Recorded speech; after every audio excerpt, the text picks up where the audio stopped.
Well, the Republican National Committee announcing it will hold at least 9 GOP primary debates.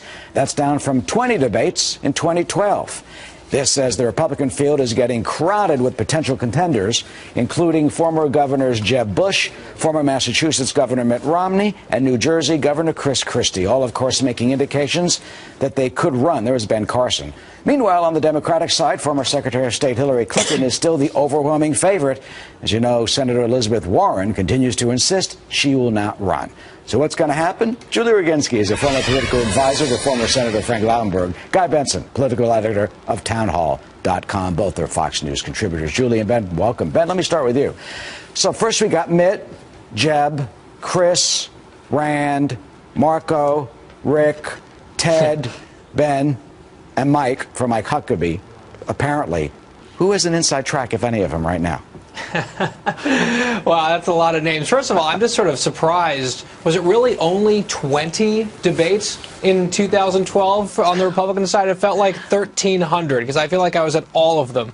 So I'm glad that the RNC is trying to get a handle on that a little bit here and bring it in a sense in a number of debates that would perhaps be a little bit less crazy, less of a circus atmosphere.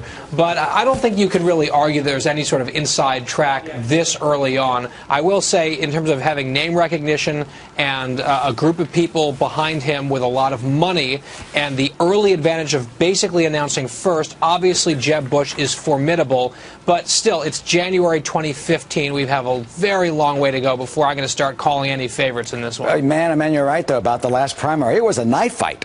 I mean, they cut each other up. Yep. So, Julie, I mean, are the Democrats sitting there, licking their chops right now because they got Hillary sailing away? Well, let me just say this. I think Guy Benson is constitutionally banned from running for president because he's too young. But if they weren't, that's who I think Republicans should support because he's the best. But I would also say the Democrats, are not licking their chops. I was licking my chops a little bit when I saw how many debates the Republicans scheduled.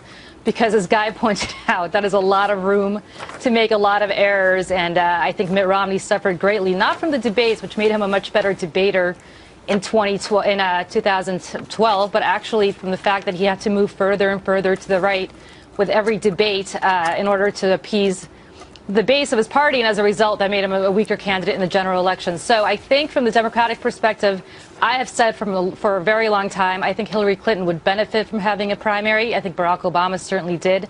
It made him a better general election candidate in 2008, but I'm not so sure that we're going to get one in the Democratic Party. Well, but Guy, couldn't debates among the Republicans, couldn't that show the country something and actually work in their favor? Sure. I mean, I think part of the problem in 2012 was that overall, and with due respect to everyone in the field, it was just a pretty weak field.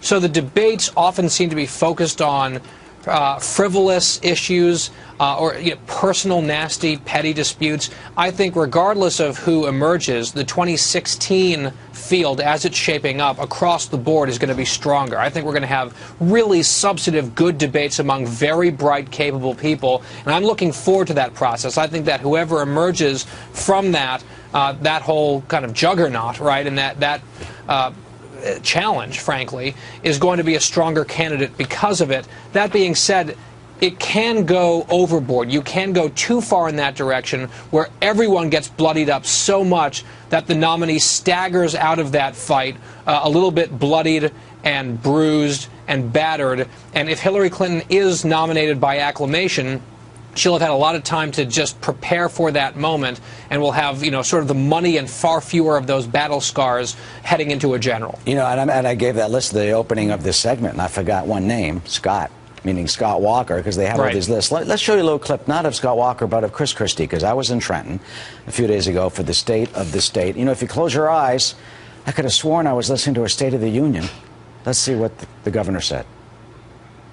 We are a nation beset by anxiety, and it's understandable. Economic growth is low by post-war recovery standards. America's leadership in the world is called into question because of a pattern of indecision and inconsistency. And during this time of uncertainty, it seems our leaders in Washington would rather stoke division for their own political gain. Julie, anxiety, economic problems, clearly taking a swipe at President Obama. Could that be the Republican playbook for both him and someone else? It certainly could be from somebody who has the record to back it up. Unfortunately for Chris Christie, New Jersey is almost dead last in job creation. It is dead last in foreclosures in the state. It has 8 downgrades, because of the economy. Chris Christie is not the right messenger to be criticizing anybody. I'm sorry to interrupt you, but those who support him say the opposite is that may be true, but look where they've come since 2010 when he was first elected. He faced a $11 billion budget deficit that he was able to close. He didn't close it. In fact, he made the budget deficit much, much, much higher. If you look at the statistics, Chris Christie has exploded the budget deficit. Property taxes overall are up under him. And the reality is that there's not one economic metric that anybody could point to objectively that says that Chris Christie has a good message to sell. He may say certain things, but the math doesn't lie, and the math is horrible for the state of New Jersey under Chris Christie. So who do you think? I'm sorry. Hang on. Look, I'm not throwing my support behind Chris Christie for president necessarily. Let's see how the process plays out.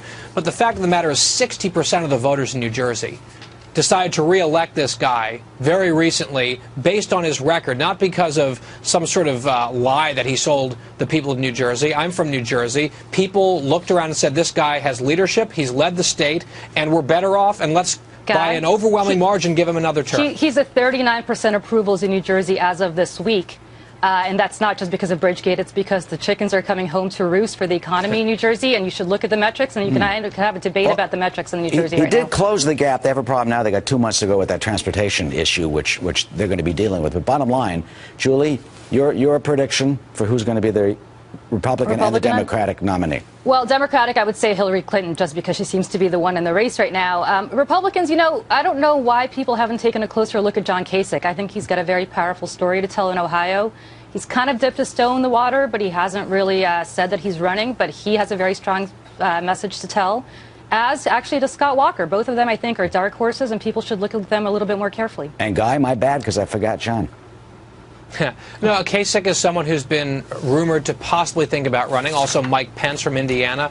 I think governors might have a little bit of a leg up heading into the primary. I'm not going to make a long-term prediction because all I'm going to do is make myself look like an idiot. But I think I think it's safe enough to say Hillary Clinton, barring something really shocking shaking up that race. I think it's going to be Hillary on the other side. All right, we got unanimity on at least one side of the ticket. Thank you so much, Boring. Guy and Julie. Take care.